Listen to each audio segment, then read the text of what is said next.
Some Dallas County employees are still waiting to receive money missing from their paychecks. It's an issue many employees thought would be resolved last Friday, but they're still waiting tonight for money they need to pay their bills. Fox 4's Lori Brown live in Dallas. Lori. Clarice, I've been working to get answers from the Dallas County Auditor, but my many messages have yet to receive a response. I'm told that the Dallas County Auditor was having a meeting about this very topic this afternoon, but we have yet to receive a response on that, and it is little relief to those whose bills are overdue. So I just want to be held accountable.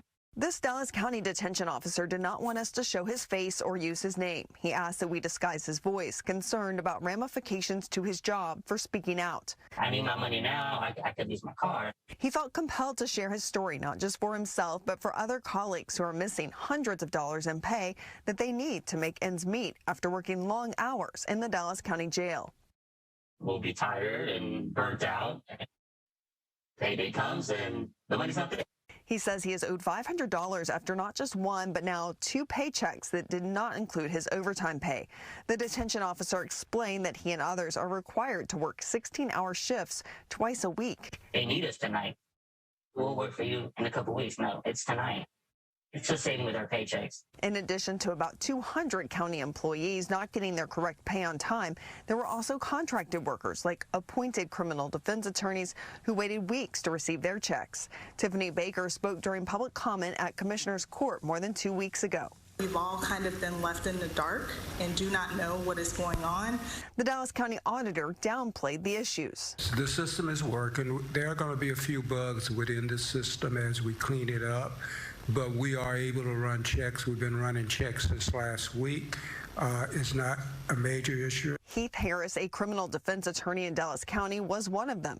He and his colleagues have since received their checks, but he says some are still dealing with the domino effects of facing overdraft fees from automatic payments. You know, even if it's a small credit card, $35. Well, if you miss that $35 and it's a late payment, then they're going to have late fees, and that's going to double that amount, which doubles another amount. So, but at the end of the day, again, I think that the county, if people can prove that they were detrimentally harmed by this, egregious error that the county made, they should pay. That would be my argument, is that I just want the county to do what's right, and that's to make these people whole. Both Dallas County Judge Clay Jenkins and the county administrator told me that the county auditor would be providing me with a statement later this afternoon, but Clarice, we're still working to get that statement to find out how many employees are still impacted and when there is expected to be a resolution.